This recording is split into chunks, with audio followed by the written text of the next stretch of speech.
Bom, boa tarde a todos. Nós aqui da Fraternidade Rosa Cruz, Centro de Estudos de Campinas, São Paulo, Brasil, estamos dando início nesse momento à nossa reunião de estudos de filosofia Rosa Cruz e, como de costume, sempre às 17 horas aos domingos.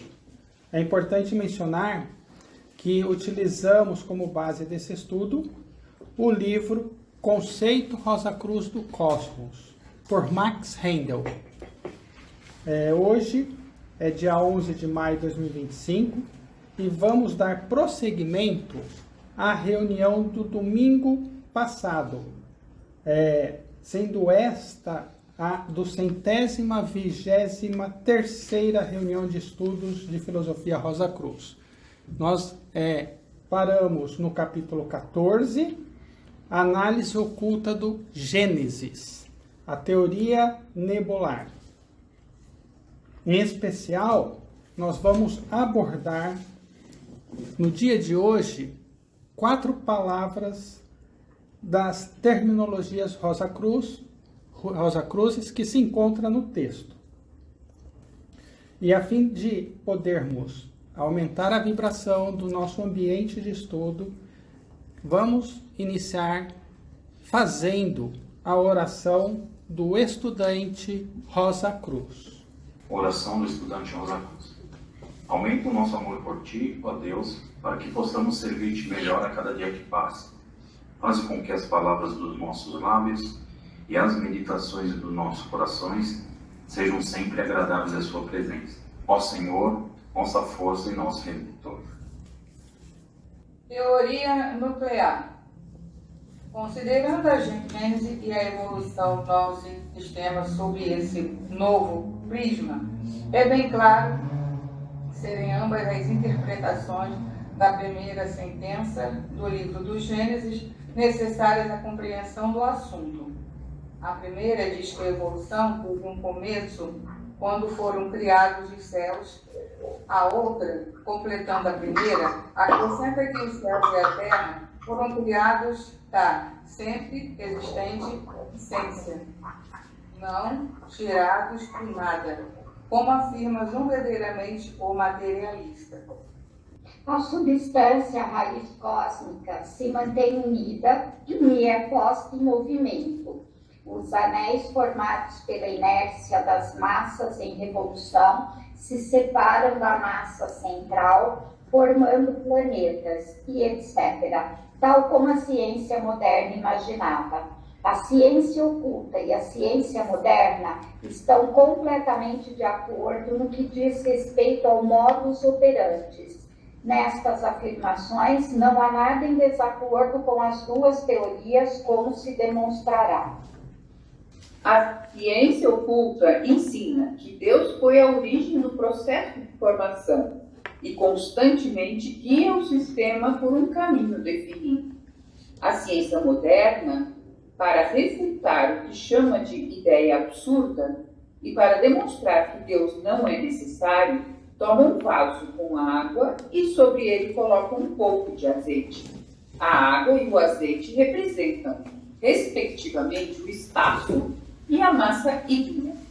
Depois, por meio de uma agulha, começa a fazer girar o azeite até que tome a forma de uma esfera. Isso explica ele ser o Sol central.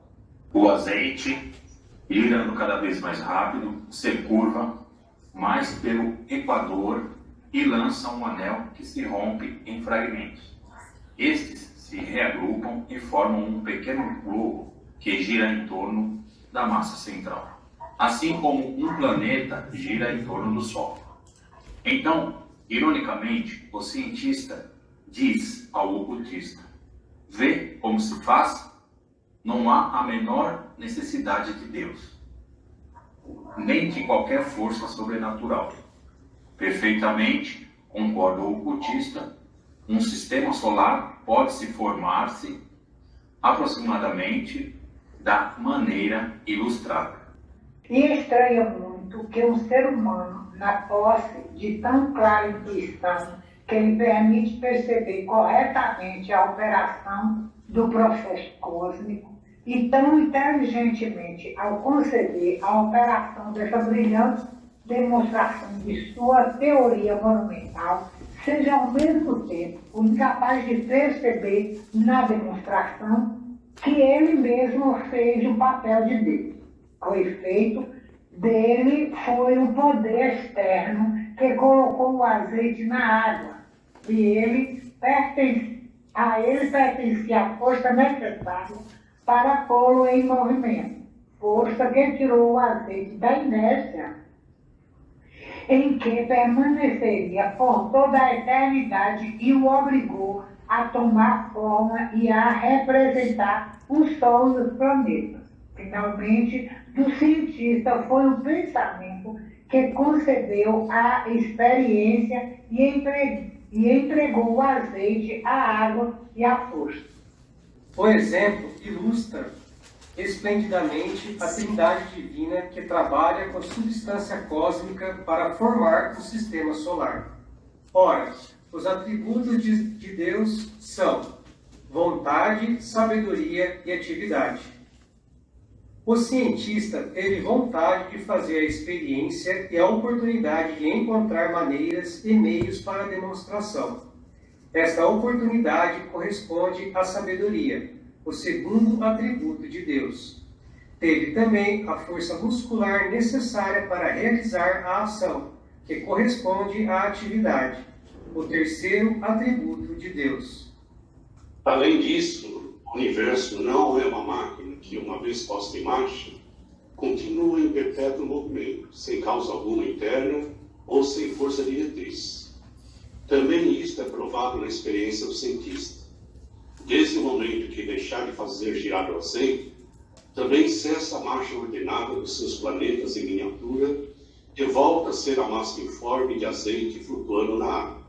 Da mesma maneira, o universo dissolver-se-ia imediatamente em sutilíssimo espaço se Deus deixasse, por um momento, de exercer sua atividade e cuidado.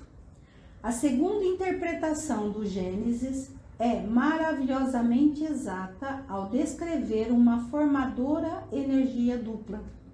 Não indica especificamente que Deus é trino, mas o conhecimento do leitor é aqui tomado como garantia. Aponta exatamente a verdade quando diz que, na formação do universo, há só duas forças ativas. Quando o primeiro aspecto do Deus Trino se manifesta como vontade de criar, desperta o segundo aspecto, a sabedoria, para planejar o futuro universo. Esta primeira manifestação da força é imaginação.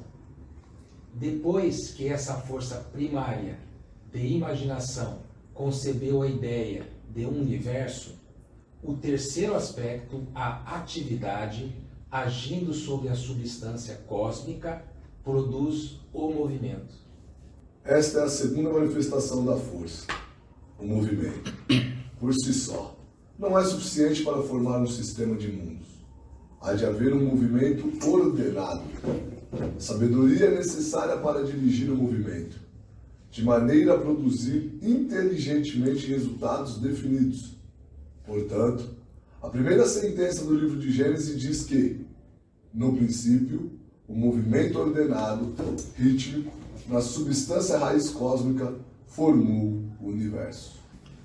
Bom, pessoal, então, nós estamos dando continuidade da reunião da semana passada, porque nós não concluímos, e são 4 as palavras do texto aí, que a gente vai adentrar um pouquinho sobre cada uma delas. A primeira é a teoria nebular, e para a gente só fazer uma rápida recapitulação do que a gente viu, basicamente, sobre a teoria nebular, a primeira palavra que a gente está vendo, diz ali no texto que o universo surgiu de um movimento que é ordenado e é um movimento também rítmico e da substância raiz cósmica. E essas substância espiritual, ou seja, a substância da raiz cósmica, ela permeia cada átomo de Deus. E ela é organizada por forças cósmicas em uma nebulosa giratória. Essa substância espiritual é de onde emanou tudo o que vemos em torno de nós. Quando ela se manifesta, torna-se espaço cristalizado, entre parênteses, ou seja, a forma física, que é o que vemos. Antes de se manifestar, Deus está assimilando todos os resultados do último dia de sua manifestação. No princípio de um dia de manifestação, Deus se limita a si mesmo em certa porção desse espaço, dessa delimitação onde ele criou o sistema. Nesse espaço delimitado, ele decidiu, ou decide, criar um sistema solar. E Deus inclui de seu próprio ser hostes de gloriosas hierarquias.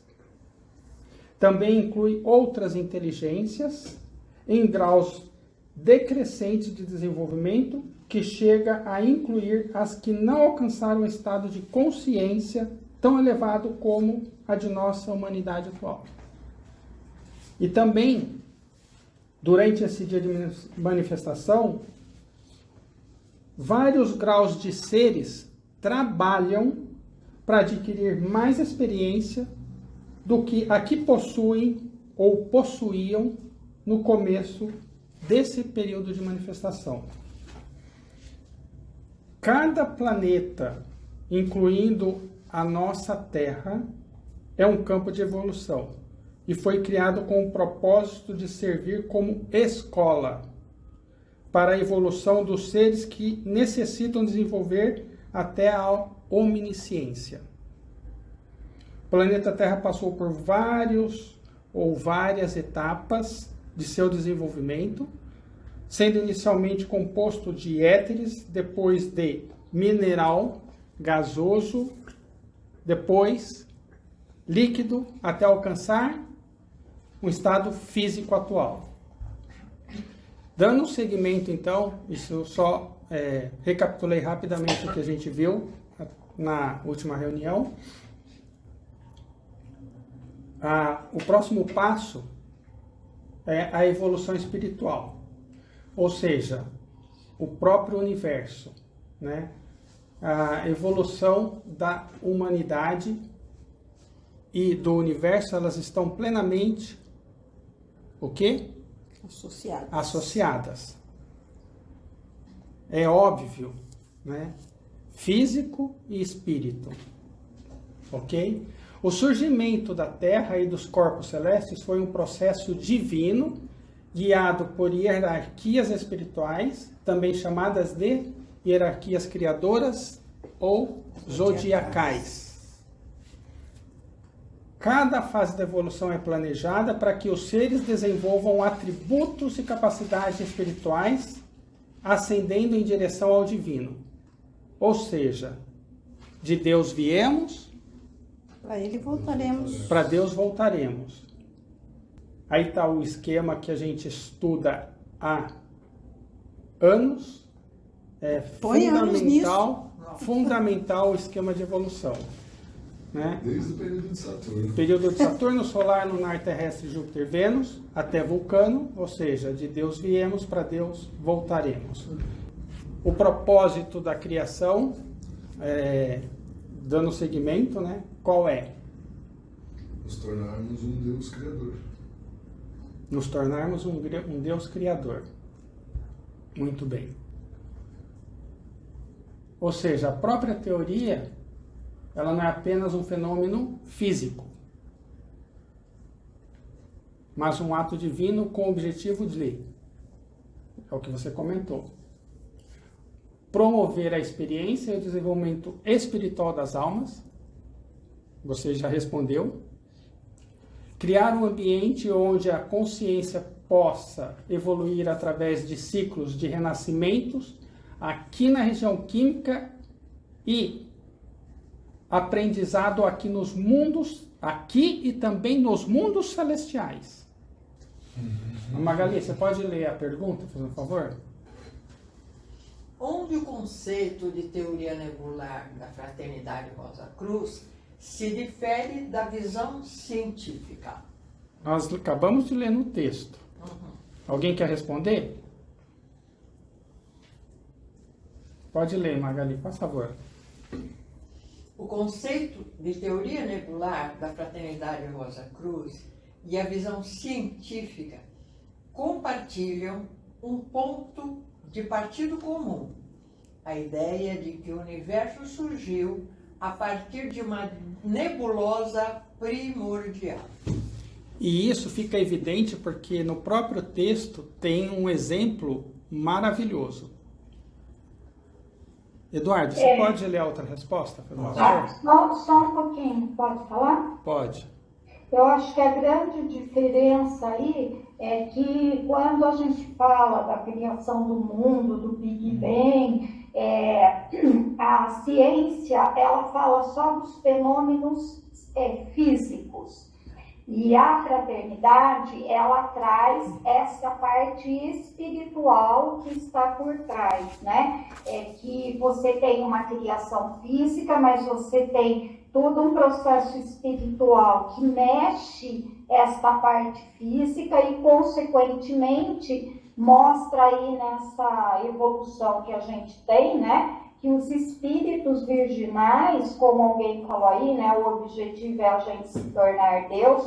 Os espíritos virginais, eles espiritualmente também vão se desenvolver. Então, ela vai além da parte física, que é o que fala a ciência, né? Perfeito. Porque para nós, uma das coisas básicas é que para nós, claro, é que matéria é espírito cristalizado, né?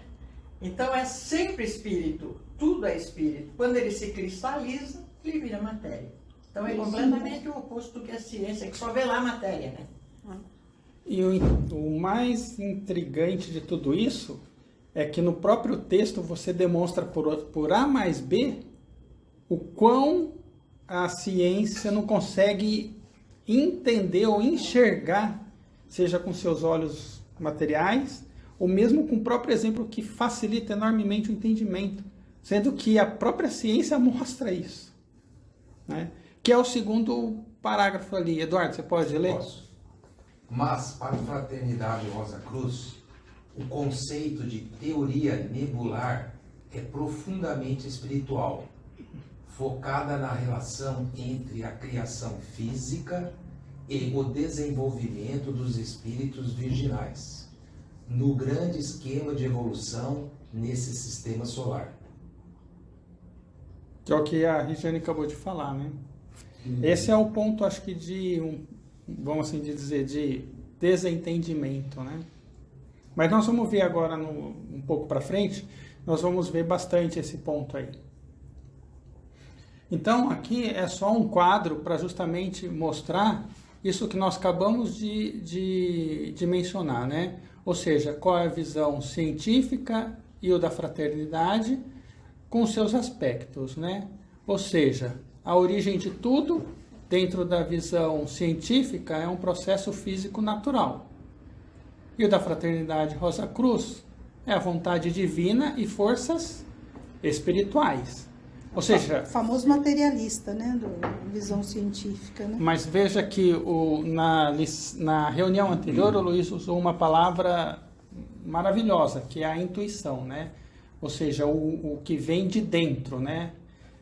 Que é o verdadeiro. Toda a criação ela tem que ter uma existência, um princípio, um início. E tudo começa de dentro, né? Um outro aspecto aí, que é a matéria primordial, como que a ciência vê? Como gás e poeira interestelar. E a Fraternidade Rosa Cruz vê como materiais de diversos mundos. Um outro aspecto, que é o movimento inicial, a visão científica é gravidade e conservação angular. E a Fraternidade Rosa Cruz, influência das hierarquias espirituais. E o propósito, na visão científica, não há propósito intrínseco. Como a gente consegue pensar dessa maneira a existência de tudo? Né? A Fraternidade Rosa Cruz vê como evolução espiritual dos espíritos virginais. E o aspecto aí, natureza da evolução, para a visão científica nada mais é do que físico e linear. E baseia-se em evidências, ou seja, aquilo que vê, né? Ou que possa mostrar fisicamente. E a Fraternidade Rosa Cruz vê como espiritual e cíclica. Imaginem assim, só fazendo uma analogia. Olhando essa mesa aqui, tem um pessoal sentado de um lado e outro desse outro lado. Se a gente colocar aqui uma cortina que separa um lado do outro, nenhum dos lados vão ver um ao outro. Porém, se você fizer 5 furinhos e introduzir os 5 dedos da sua mão, o outro lado vai ver o quê? Seus dedos. Os seus dedos. Mas para que esses dedos estejam sendo vistas, por detrás dele, que não está sendo visto, tem toda uma máquina trabalhando e outros seres que não está sendo visto. E o outro aspecto, que é o tempo, né? A visão científica diz que ela é linear e bilhões de anos. Porém, dentro da visão da Fraternidade Rosa Cruz, o tempo é cíclico, ou seja, alternantes, não é isso? Ou seja, como é em cima também é embaixo. Uma hora a água está no estado líquido, numa outra hora ela sobe em estado gasoso, e assim sucessivamente também para nós enquanto encarnados e enquanto desencarnados. Ela não é linear, ela é dinâmica. Ela é dinâmica. Bom, pessoal, a teoria nebular, a gente conclui ela aqui. Se alguém quiser fazer alguma pergunta ou tecer mais algum ponto, senão a gente vai passar para a próxima, que nada mais é também, vai ajudar a elucidar bastante tudo que a gente viu aqui até agora.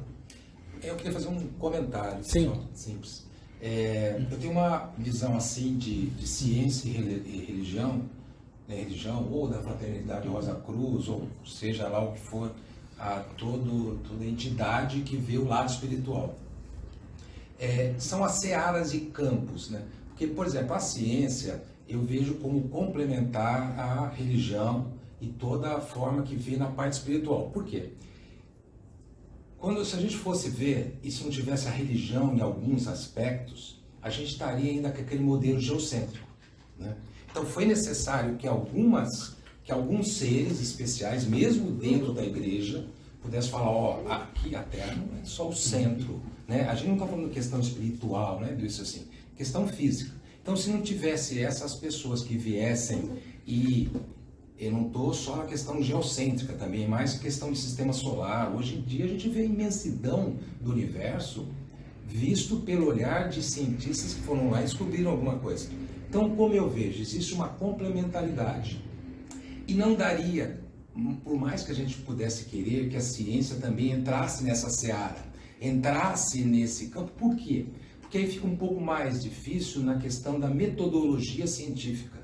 Existe um método por detrás, um método de experimentação, um método de teorias e comprovações das teorias, né? Um método de evolução e de, eu tenho um modelo mecanicista, Newton teve algumas ideias, impulsionaram e teve muita coisa, viu? E Einstein já complementou e viu de uma outra visão. Então, mesmo a ciência, ela tem alguns postulados, né? Tinha a Terra no centro, depois não era mais a Terra no centro, o Sol no centro, depois viu que não era o Sol no centro, foi caminhando.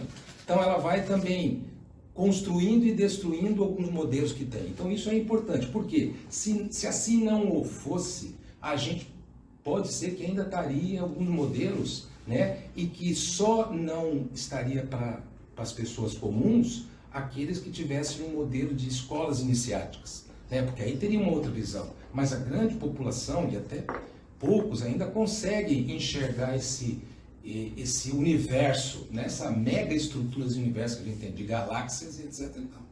Então, eu vejo assim, se a ciência fosse entrar nesse mérito também, ficaria um pouco mais complicado para que ela se consubstanciasse na questão da metodologia científica. Então fica um pouco mais disso. Aí vem as escolas de iniciação, as igrejas, e vão colocar um outro modelo de visão. Uma outra visão. Né? E mesmo essa modelo de visão de uma fraternidade, uma escola de iniciação, também não é um modelo de algumas religiões, né? Porque algumas não chegaram a isso também, ou não estão nesse ponto.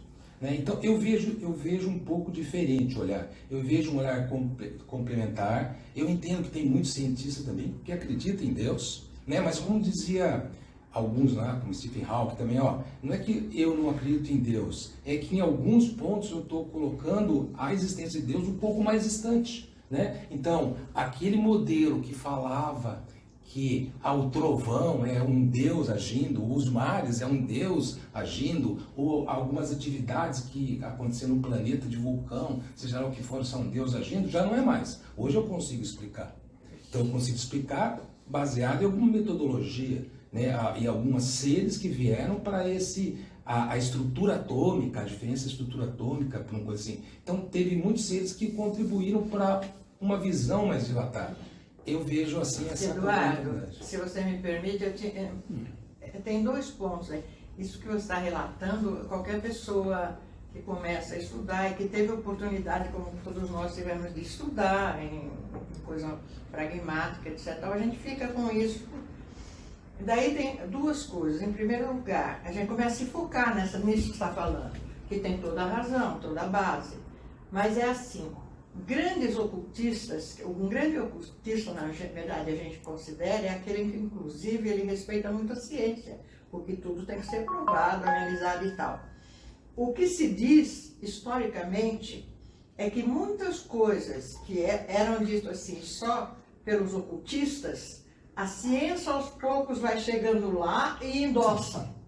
Isso acontece realmente desta maneira. A parte da espiritualidade, desses estudos ocultistas, passam certas como é que eu vou te dizer, algumas projeções que a ciência acaba endossando um pouco para frente. E mais do que isso, o grande objetivo que os grandes ocultistas, eu digo os grandes ocultistas porque nós aqui nos baseamos neles, é claro, né?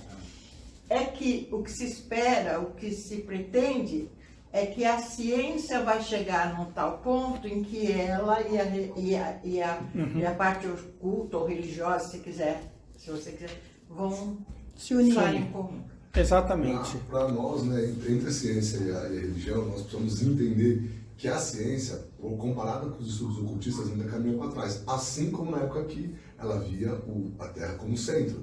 Tá tudo bem, ela deu um avanço. Show, mas peraí, isso daí não foi científica antes, isso não era cientificamente comprovado, religiosamente comprovado, era uma certeza única e absoluta.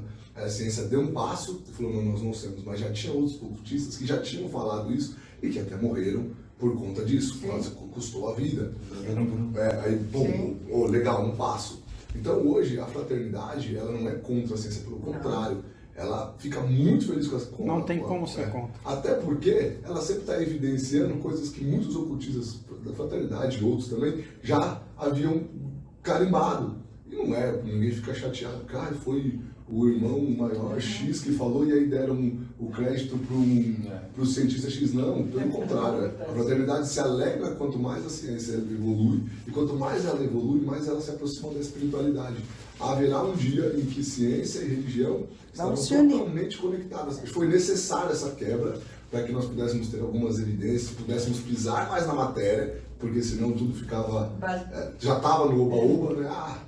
Mas aprender tal coisa, eu faço na próxima. Mas é muito importante o que o Eduardo mencionou. Eu só queria complementar com o seguinte, não esquecendo que essa escola que é nossa, são 7, essa nossa, ela realmente existe em função de pessoas que têm esse lado pragmático. Nós temos, todas as pessoas que acabam aqui, tem esse lado ciência, sabe, forte, que a gente fala cabeça, nós somos muito mais cabeça. Tanto é que aqui é uma luta para nós de começarmos a usar também o coração, porque a gente tem mais dificuldade. Então, isso para nós todos. Se você está pensando assim, você deve estar na escola certa. É o que eu Exatamente. Você acabou de mencionar o que eu iria complementar e vou, que é o que o Eduardo colocou, de maneira perfeita, porque está totalmente assim alinhado, como o Fernando mencionou e a Magali.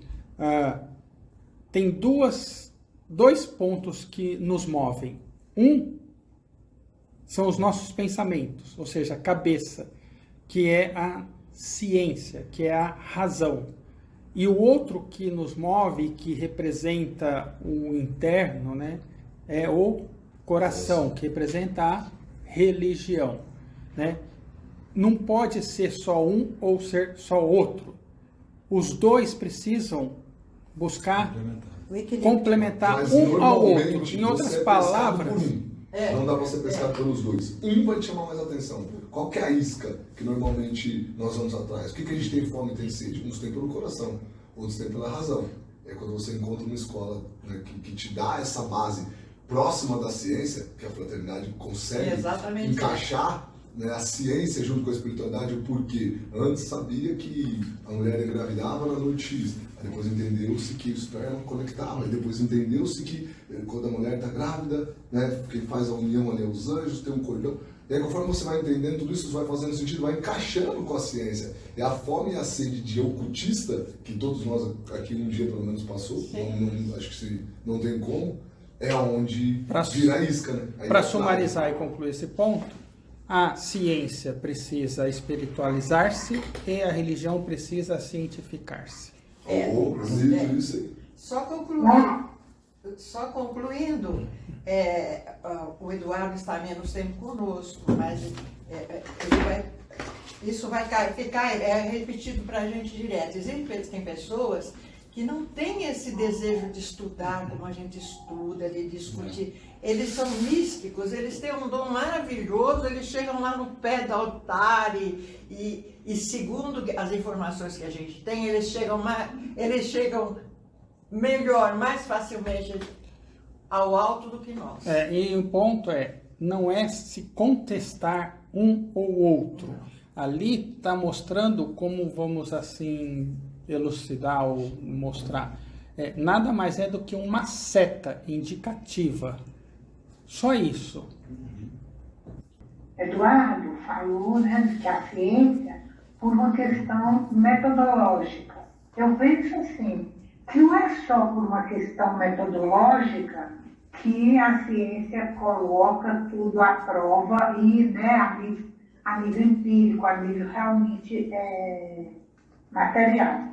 Não é só não é só por questão metodológica, é por questão de desenvolvimento espiritual. Tanto que o cientista espiritualista, ele vê além, e com isso, não estou dizendo que a ciência não está errada, não está certíssima. Ela contribui muito, corrobora muito com a ciência espiritualista. Eu só queria pontuar isso aí, que eu penso que não é só por uma questão metodológica que a ciência materialista não ultrapassa o material para falar do espiritual. É por uma questão realmente de desenvolvimento espiritual. E que alguns, né, chegam e avançam e inclusive, confirmam o que o cientista espiritualista já disse anteriormente. E atualmente a gente tem visto, né, várias situações desse tipo. Certo. Perfeito. Coisa a mais? Não, eu acho que é isso mesmo. Na idade, quando a questão metodológica, assim, ela tem que seguir uma metodologia científica, é mais nesse sentido, né? E ela não pode, alguns meses. Agora, existem Fritjof Capra, tem muitos outros que também escreveram, tantos outros aí, que escreveram paralelos entre a ciência e a filosofia ou espiritualidade, né? Então tem vários cientistas que fazem essas comparações, né? Tem muito tempo. Porque eu acho assim, essa complementaridade é essencial. Tá perfeito. Porque não adianta, a gente ainda está nesse plano e a gente procura ser um pouco mais do lado do coração, né? Mas não é simples, não é tão simples, porque a gente está muito imerso aqui ainda. Então, a não ser grandes iniciados que tiveram grandes visões, porque quando a gente vê na questão da fraternidade ou religiões, essa intuição, essa visão da evolução, mesmo aquele mapa que você colocou, eu não tenho, eu não consigo, então eu acredito, né? Então parte de mim o acreditar. E tem o outro lado, que tem o lado da ciência aqui, que vê a questão palpável, né? Então, matéria traz matéria através de uma fórmula de Newton. E veio Einstein que colocou um outro ponto de vista. Então, isso é mais palpável. Mas os outros lados, eu acredito. Mas eu não intuí, eu não vi, eu não acessei. Mas você usou de uma palavrinha que é a lógica. Isso. Lógica. Eu acho interessante, importante o que você falou, só para reflexão, que o próprio Max Handel diz no começo do conceito. Você só precisa ter a mente aberta e é simples assim. Digamos assim, não foi bem essa palavra, tipo assim, isso é possível, isso pode ser. É essa mente aberta que precisa ter. Depois, no encaminhamento, você vai estudando, observando, analisando. Chega um momento em que você não é assim. Talvez seja, é possível. Você passa a acreditar porque tem lógica. Mas é exato. Porque, por exemplo, no começo, quando você, pelo menos eu vou falar por mim, quando eu comecei a estudar a teoria da evolução, faz o menor sentido. É complexo, ok, né? vamos entender como verdade provável, mas para mim isso não encaixa em lugar nenhum. Até o dia que eu fiz uma lição. E quando eu fiz uma lição, eu fui diminuindo desde a da evolução até chegar, por exemplo, em um dia. E aí entrou a máxima, como é em cima e embaixo. E aí eu vi que era a mesma coisa. Essa é a base. Por isso que a fraternidade é uma escola de preparação. É o caminho de preparação. Mas ela tem coisas que que você pega nos no dá dia seta para a gente chegar à iniciação e ter tudo isso, esse E entendimento. E o mais legal é isso, é não casar, porque depois que eu falo, você vai mais a fundo, quando você dá um mergulho um pouquinho mais fundo, você fala, tava aqui o tempo todo, eu não vi, cara, agora encaixou. Eu acho que a atitude é o que Max Handel coloca uma palavra ao sábio. Se você ler aqui lá é essencial. É a atitude de criança. A atitude de criança é essencial. Exatamente. Mente aberta. E eu vejo que quando você tem certeza absoluta de tudo, isso é muito complicado. Porque você deixa de ter algumas coisas. Sobe aquela situação em você como é que eu vou dizer assim, de um ser, eu sei, arrogância, isso, entendeu? E não ler várias vezes o que ele coloca, uma palavra ao sábio, que é essencial para o caminho. E você vai lendo o conceito até o fim, em todas as oportunidades ele repete isso. Ele deixa questão isso da criança. Bastante claro, sabe? Tipo assim, meu amigo, ainda falta aprender bastante, né? E o grande objetivo aqui, uns vão conseguir, outros não, realmente é o processo iniciático. Não tem como. É com essa turma que o Christian Rosenkreuz trabalha, os planos internos. Olha que absurdo. Ele trabalha com governos, políticos, empresários e cientistas. A grande sacada é que quanto pouco conhecimento traz uma arrogância. E muito conhecimento traz uma humildade. Precisa tomar muito cuidado. E nós, é uma linha muito tênue. Você nem percebe, você morde isso. Muito, muito, muito tênue. Tem todo momento. Cai na tentação. Simples, para não morder a isca, porque é muito sutil. Por isso foi dada a oração. Orar incessantemente. Já sei. Esse já sei, cara. A oração é a ligação com Deus. Mas esse ponto eu achei interessante, importante também mencionado pelo Eduardo, porque essa é a luta que cada um de nós travamos internamente entre o nosso eu inferior com o nosso eu superior. Compreende? Esse é o ponto. Por isso, para adentrar no reino de Deus, precisa ir como uma criança. Se permitir, né? Se permitir ao erro, se permitir experimentar. Acho que E quanto mais nós mantivermos isso, acho que mais... Mas tudo isso que nós estamos discutindo aqui, a gente vai continuar discutindo nos próximos slides, vamos ver? Então agora a gente vai entrar numa outra palavrinha, também está aí, né? O que diz aí, o que a foto fala aí? Sistema solar. O que diz? Que o sistema solar É o reino de Deus. É o reino de Deus. Do nosso Deus, do nosso sistema solar. Vamos nos ater somente ao reino do nosso Deus. Ok. Né? Criado pelo Deus do nosso sistema solar. Tudo bem? Deus decide criá-lo, limitando-se a si mesmo a uma certa porção do espaço. Nós também acabamos de ver também na teoria nebular, né? Para evoluir e dilatar a sua própria consciência. Seu reino inclui os sistemas de evolução que se processam em todos os planetas do nosso sistema solar. Vou pedir para todos aqui lerem de trás para frente. Quais são os planetas do nosso sistema solar? Urano, Saturno, Júpiter, Marte, Terra, Vênus e Mercúrio. Ao contrário.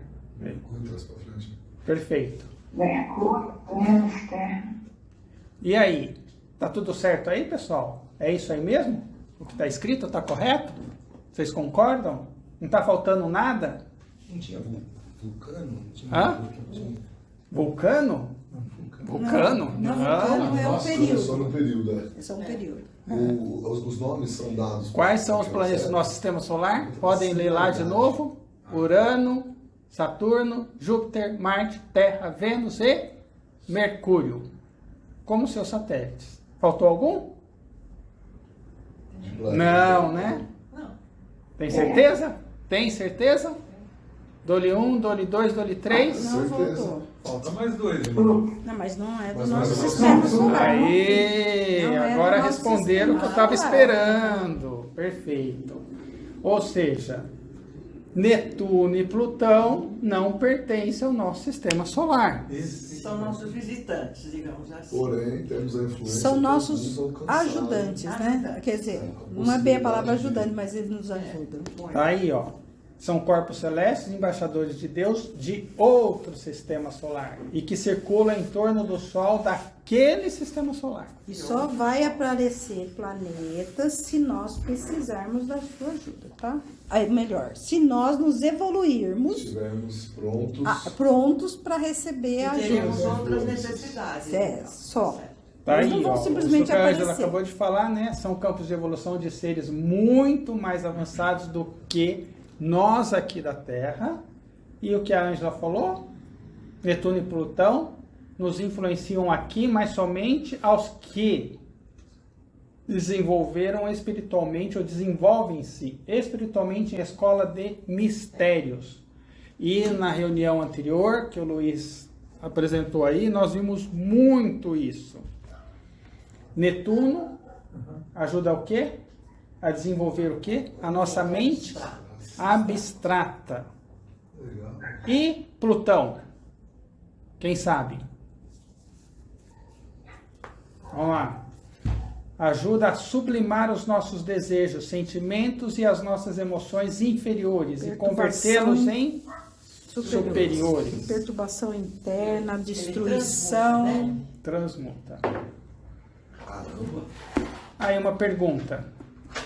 Marte e Júpiter e os outros planetas são habitados? Quem responde? Dole 1, Dole 2. Vê se eles respondem Todos. lá. São? Qual é a resposta? Sim. Sim. Existem espíritos originais em todo Não há, mundo. não há Aí. nada feito no universo que não tenha um propósito. Os seres em evolução encontram-se segregados em vários planetas, a diferentes distâncias do Sol, que é a fonte de Central da vida. vida. Não adianta ir em Marte querer buscar alguém, encontrar alguém, né? É. Não vai encontrar um ser humano lá, não. Nem na Lua. Nem não. Então, como vocês responderam, tá aí. E são o que? Campos de evolução para diferentes classes de espíritos, em vários níveis de desenvolvimento. Tudo bem? Os seres mais evoluídos do nosso sistema solar estão no Sol. Depois aonde? Júpiter. E Marte, o retardadozinho ali, é onde estão os mais atrasados. Não é retardada, retardatário. Mais retardatário. Escolha, é a mesma coisa. O que mais? A evolução dos planetas está em perfeita harmonia com as leis de renascimento e de consequência. Olha que maravilha. Quando os seres de um planeta evoluem até um grau suficiente, o planeta se torna um Sol, o centro fixo de um Novo sistema. novo sistema. E aí, quando os seres que nele se encontram evoluem ainda mais e, consequentemente, quando ele, o Sol, atinge o máximo de esplendor, transforma-se em um Zodíaco. E o que é um zodíaco? Uma constelação. Tornando-se, por assim dizer, uma matriz de um novo sistema solar. O Sol é o centro do nosso Sistema solar. é a luz, o amor e a vida que alimenta nosso sistema solar.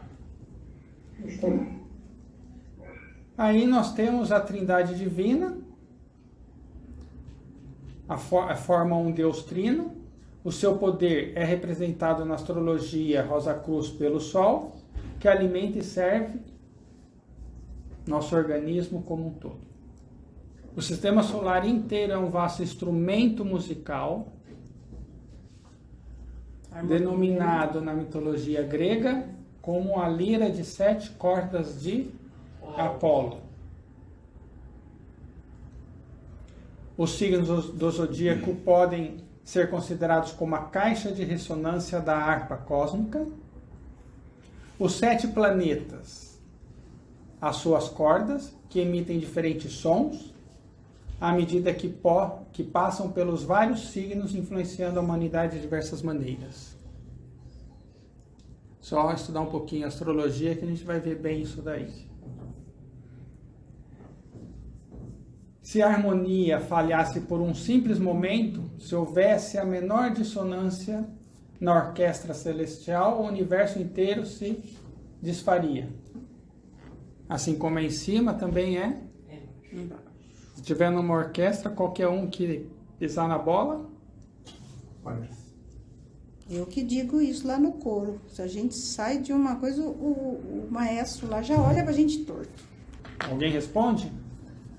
Significa o reino de Deus. O que significa o reino de Deus? Alguém sabe? A gente acabou de ver aí. O nosso espiritual. Isso! Composição. Muito bem, Terezinha. Muito bem. É isso mesmo. E que é um sistema solar, né? Com suas leis e aplicações. Tudo bem? Algum ponto, algum comentário? Tem uma dúvida básica aí? Claro. Até para entendimento, porque às vezes entra uma pessoa, vê a reunião, é só uma pessoa que talvez não tenha tanto o estudo ou entendimento, né? Eu estou para a segunda lição, então é muito A gente já passou por isso. Todo mundo. Eu passo tem coisas básicas do básico. Todos passam por isso. Nós Talvez vamos até. continuar passando por um bom tempo ainda. Desculpa a pergunta, mas assim, qual é a correlação que eu vi na questão de entrar um ou não planeta no sistema solar? Então, o conceito de sistema solar para a fraternidade e o conceito de sistema solar para a ciência, por exemplo. E o conceito de Deus, lá logo no início, quando você colocou a transparência anterior, o conceito de Deus das religiões. Existe uma conotação diferente, alguma visão diferente dessas... Se você está falando de religiões que a gente chama exotéricas, isso é religião católica, protestante, etc e tal. Opinião pessoal de como eu entendo, vocês complementam. Me parece que não é ofertado às pessoas, fala assim, Deus, sabe? Tipo assim, como um limite dentro daquela condição que se estuda numa igreja. Não é como aqui na escola, por exemplo, da gente, que a gente vê Deus e vê todo um conceito cósmico. Eu não sei se eu me faço entender.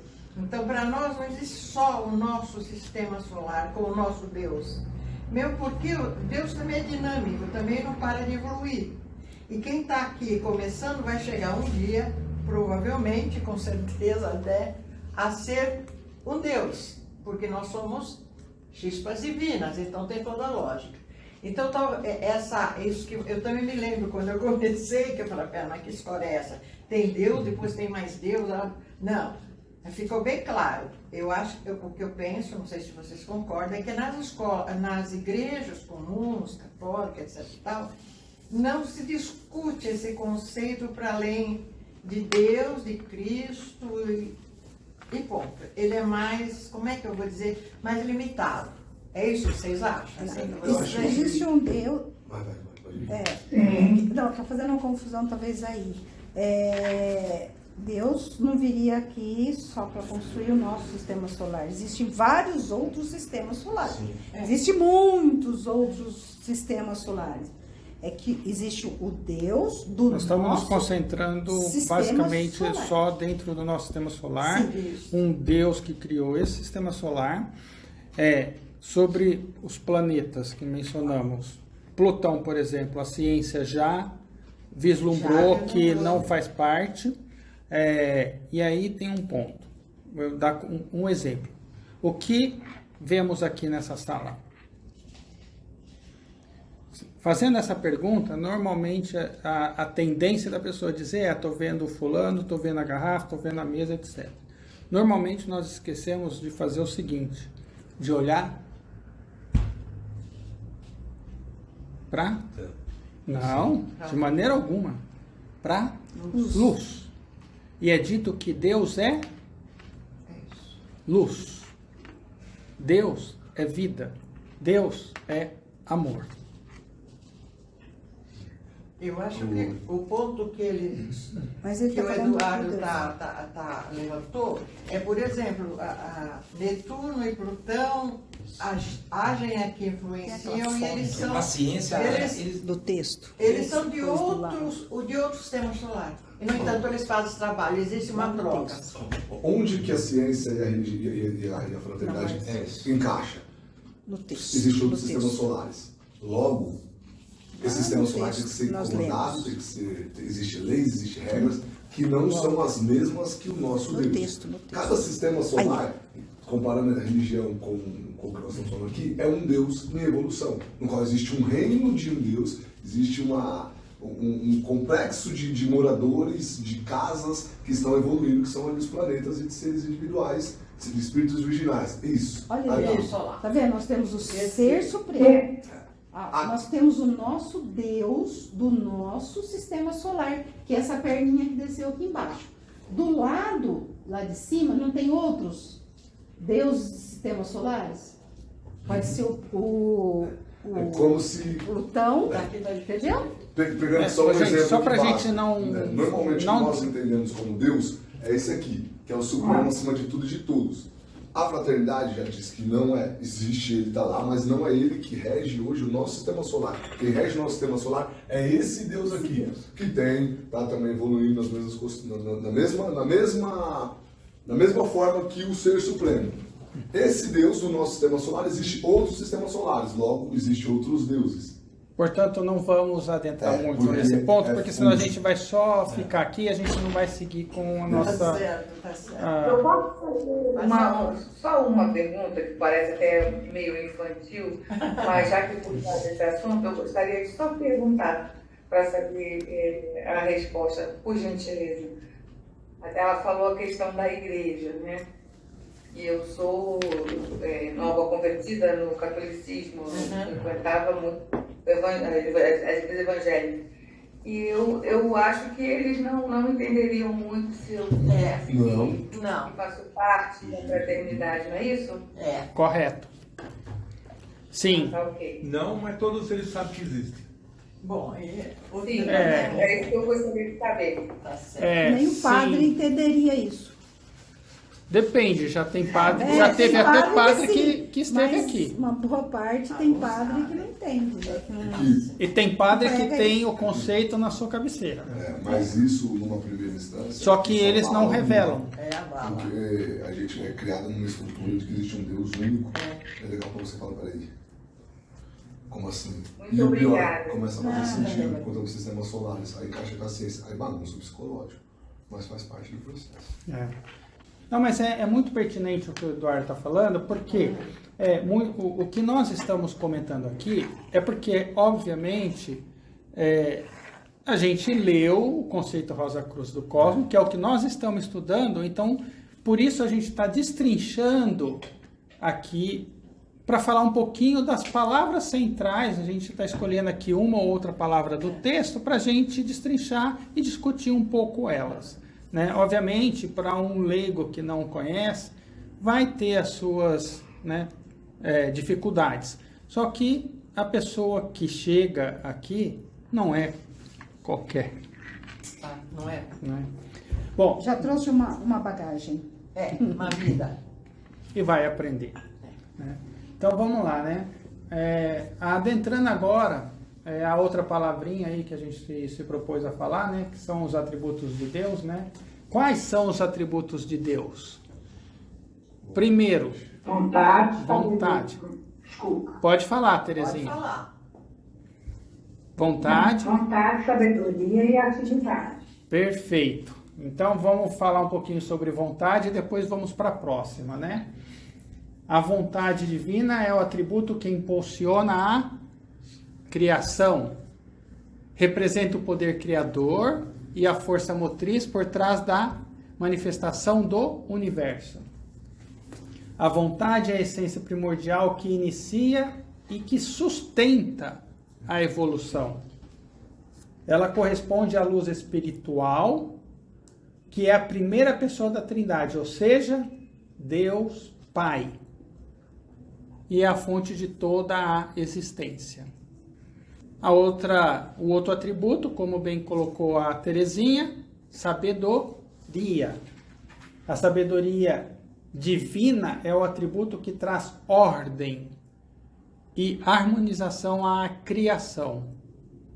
Representa a inteligência cósmica que guia a evolução de todas as coisas, assegurando que o universo opere de maneira equilibrada e coesa. A sabedoria corresponde à segunda pessoa da Trindade, ou seja, dando nome aos bois, né? O Filho, Cristo, o princípio do amor universal, que equilibra e harmoniza a criação. Esse atributo também está associado à consciência crística, que é o ideal espiritual para a humanidade. Né? E o outro atributo, como também colocou a Terezinha, atividade. A atividade divina é o atributo que torna possível a manifestação no plano material e a evolução contínua da criação. Representa a energia dinâmica ou força em ação que anima e organiza toda a matéria e toda a vida. A atividade corresponde à terceira pessoa da Trindade, ou seja, o Espírito Santo. Então, recapitulando: poder criador, Deus Pai.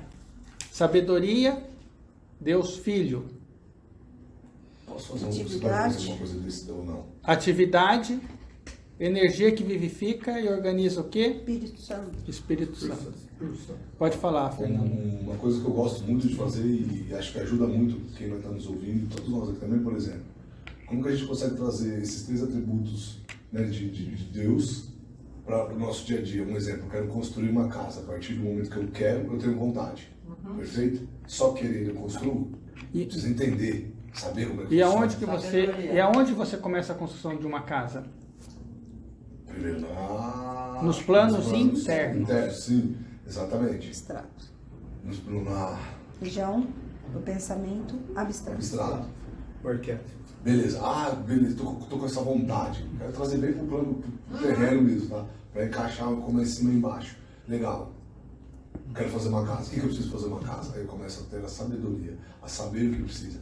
Já sei, preciso de cimento, de tijolos, de terreno, plano, de ferro, beleza, já sei. A casa está pronta? Você precisa do projeto antes. Do projeto antes. Que aí já está na vontade. A hora que eu estou na vontade já tem projeto. Aí o que eu preciso fazer agora? Me movimentar, colocar um tijolo em cima do outro. Preparar. Se eu não fizer, acontece? Não acontece. Exatamente. Como que você pega a vontade, a sabedoria e a atividade e traz, por exemplo, para Sumarizando o que você falou, está escrito aí, ó. Tá certo? Esses atributos atuam harmonicamente, dando origem e sustentando o cosmos. Ou seja, assim, de novo, como é em cima, é embaixo, que é o exemplo que você deu. Agora a gente vai entrar de novo num pontozinho, que está no texto, ok? No Gênesis, né? Nós vimos no Gênesis que há só 2 forças ativas na formação do universo. Quais são essas 2 forças? Vamos entender isso aí. A vontade é o impulso. Você acabou de dar todo esse exemplo aí que você deu, Fernando, onde a vontade é o impulso criador primordial, a força que inicia a manifestação. No ser humano, ela se expressa como determinação, intenção e a capacidade de superar obstáculos em direção a um objetivo. Você deu o exemplo. É a base do poder espiritual, ou seja, começa no espírito, que conecta o indivíduo à força divina que habita dentro dele. Quando o primeiro aspecto do Deus Trino se manifesta como vontade de criar, ele desperta um segundo aspecto que é a sabedoria, para planejar o futuro universo. E aí, a gente tem aqui a primeira manifestação da força de Deus. Qual é? Imaginação. A imaginação. A imaginação relaciona-se com o atributo sabedoria, como vimos. A imaginação é a capacidade de visualizar e criar no plano mental antes que algo se manifeste no plano físico. Você também deu o exemplo. Essa faculdade está ligada ao pensamento criador e é um reflexo da capacidade divina de conceber o universo antes de sua materialização. De novo, aqui em cima, e você deu um exemplo aqui embaixo. Só para lembrar um conceito nisso que está falando, Deus é o grande arquiteto, por isso. Exato. A imaginação é considerada uma força criativa, sutil, que permite ao ser humano atuar como co-criador junto à divindade. Depois que essa força primária da imaginação concebeu a ideia de um universo, o terceiro aspecto, que é a atividade, agindo sobre a substância cósmica, produz um movimento. A segunda manifestação da força de Deus. Assim, o movimento está associado ao atributo da atividade de quem? Espírito Santo. O movimento é a manifestação da energia dinâmica no universo que anima e organiza a matéria. Ele é responsável pelo fluxo constante de vida e pela evolução contínua. No ser humano, o movimento se manifesta fisicamente no corpo e espiritualmente no crescimento interno e desenvolvimento da alma.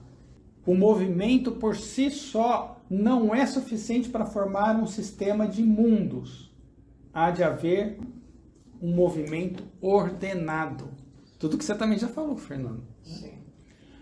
Só que de outra maneira. A sabedoria é necessária para dirigir o movimento, de maneira a produzir inteligentemente resultados definidos. Nada foi feito sem motivo. Não pode vir uma casa torta. Fica feio. Fica feio. Portanto, a primeira sentença do livro do Gênesis diz que, no princípio, o movimento ordenado, rítmico, na substância raiz cósmica formou o universo. A relação do ser humano. As faculdades da imaginação, movimento, vontade representam a trindade, ou seja, a tríplice manifestação da força divina dentro do ser humano.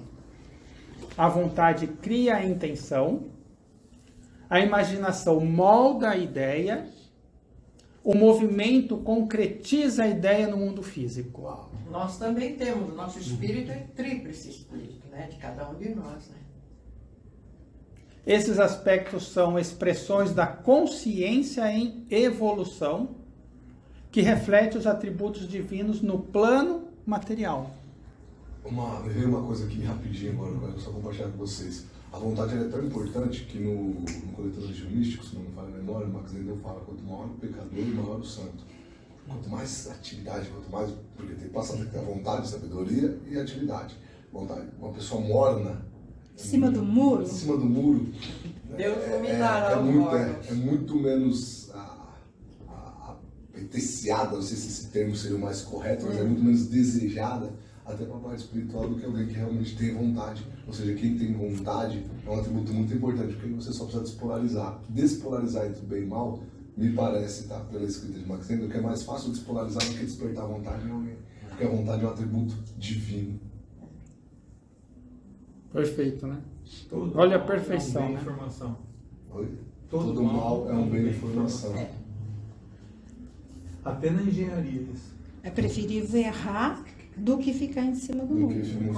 Não fazer, não ter movimento, não ter tipo. Olha que interessante, ó. Olha que lindo. Com Deus tudo é melodia, harmônico e rítmico. E por quê? Os pensamentos de Deus são melodias, os sentimentos de Deus são harmonias, os movimentos de Deus são rítmicos. Uau! Por fim, para a gente praticamente concluir, vamos correlacionar um a um. Ou seja, o som, Deus, faculdade de Deus, expressão das faculdades, os seus veículos, os seus instrumentos no plano físico, os veículos nossos aqui, né? Os instrumentos no plano físico, as cores e os instrumentos musicais. No som, o que vocês imaginam aí? Qual é a palavrinha? Chave. Olha lá. Melodia. Deus Trino. O que se relaciona com a melodia? Harmonia. Pai. Pai. Você não está falando embaixo, tá? E a faculdade de Deus? Vontade, amor, sabedoria. Vontade. Acabamos de ver. E qual a expressão das faculdades? Vontade, sabedoria. Melodia, pai, vontade. Qual é a expressão? Inteligência. E qual é o veículo físico? Mente. E qual é o instrumento no plano físico? Cérebro. E as cores? Qual é a cor? Azul. Essa é fácil, hein? Azul. E qual é o instrumento musical que expressa o som? Sopros. E o próximo? Qual o som? Harmonia. Harmonia. Filho.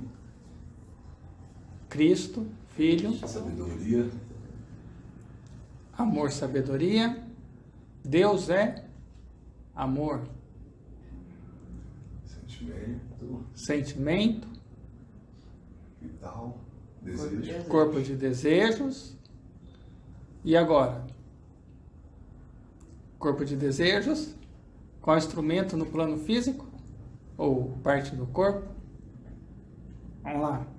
Quem se manifesta? Coração? Corpo vital. Cerebelo. Cerebelo. E qual a cor? Essa é fácil. Amarelo. Isso. E qual é o instrumento? Cordas. Fernando falou. Mas pode ter certeza que agora você vai gravar e você não vai esquecer. Não esqueço mais. E aí? Qual é o próximo? Melodia, harmonia? Ritmo agora. Tá escrito lá em cima, né, gente? Ritmo, né? E aí? Espírito Santo. Espírito Santo. Jeová. Movimento, ação, atividade. Atividade. E qual é a expressão? Vamos lá. Não vou passar, não. Alguém vai ter que falar alguma coisa aí. Ação? Inteligência, sentimento? Movimento. Aí. E o veículo? Quem vai arriscar aí? Vamos lá. Para acabar. O corpo vital. Corpo vital. Ah, isso aí, Ângela. Denso vital. E o próximo? O que é o... Cérebro, cerebelo. O Luiz já falou ali, ó. Em outro momento o Luiz falou. Qual é? Reptiliano. Não. Tô descendo na ordem. É uma glândula. É. É uma glândula. O pineal? Não. Não, mas medula. Não é o reptiliano? Medula? Medula. Caraca, faz todo sentido. É. Olha, interessantíssimo, hein? E a cor? Para fechar? Vermelho. Espírito Santo é vermelho. As 3 cores básicas. Os instrumentos, e o instrumento? O último? Sopro. Estou de batida agora. E o outro Exatamente, Fernando. Fala aí. Batucão, não. Isso aqui vai dar o ritmo. Aí. Percussão. Caraca, Quem é o mestre dessas 3? Nossa, muito legal isso. muito bonito. Muito bom. Não tem nada. É o nosso sistema solar. Sim. Passa agora. Mas assim, é uma dúvida. O corpo vital não está relacionado ao mundo do espírito de vida e ao Cristo? Sim. Onde é que ela... Por que, Terezinha? Desculpa. O corpo vital, que aqui está Espírito Santo, atividade, movimento, corpo dentro vital. O corpo vital não estaria ligado ao mundo do espírito de vida e, portanto, ao Cristo? Eu fiquei confundida aqui agora. O corpo denso e o corpo vital, eles são físicos. Concorda? Você está fazendo confusão com a contraparte. Né? Exatamente.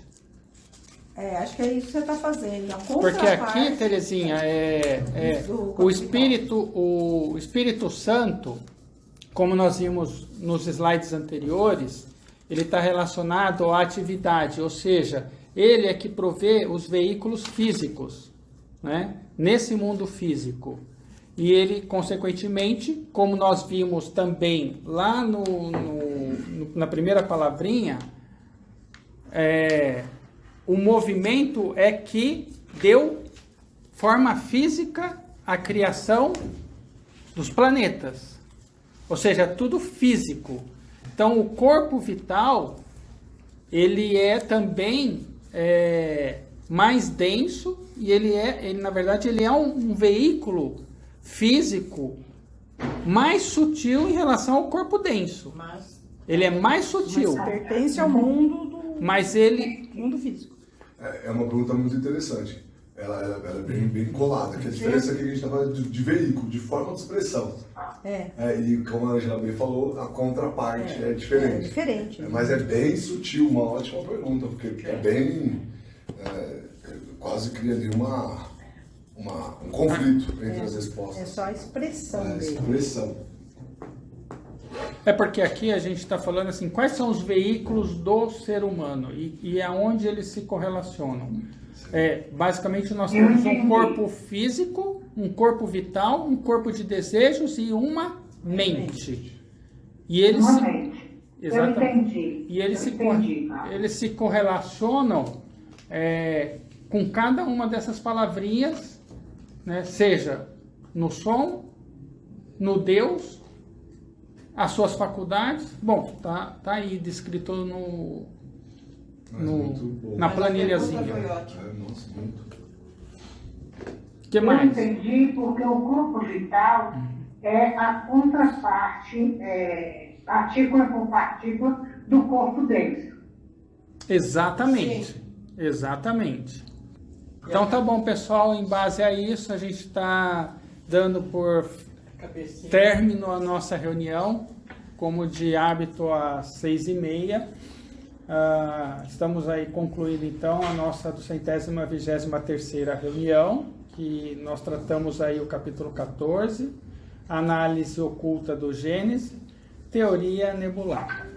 Assim, vamos realizar a oração do estudante, a oração Rosa Cruz. Rosa Cruz. Oração a Rosa Cruz. Não te pedimos mais luz, ó Deus, senão olhos para ver a luz que já existe. Não te pedimos canções mais doces, senão ouvidos para ouvir as presentes melodias. Não te pedimos mais força, senão modo de usar o poder que já possuímos. Não mais amor, senão habilidade para transformar cólera em ternura. Não mais alegria, senão como sentir mais próxima essa inefável presença, para dar aos outros tudo que já temos de entusiasmo e de coragem. Não te pedimos mais dons, amado Deus, mas apenas senso para perceber e melhor usar os dons preciosos que já recebemos de Ti. Faz que dominemos todos os temores, que conheçamos todas as santas alegrias, para que sejamos os amigos que desejamos ser, para transmitir a verdade que conhecemos, para que amemos a pureza, para que busquemos o bem, e com todo o nosso poder possamos elevar todas as almas, a fim de que vivam em harmonia e na luz de uma perfeita liberdade, e que as rosas floresçam em vossa cruz.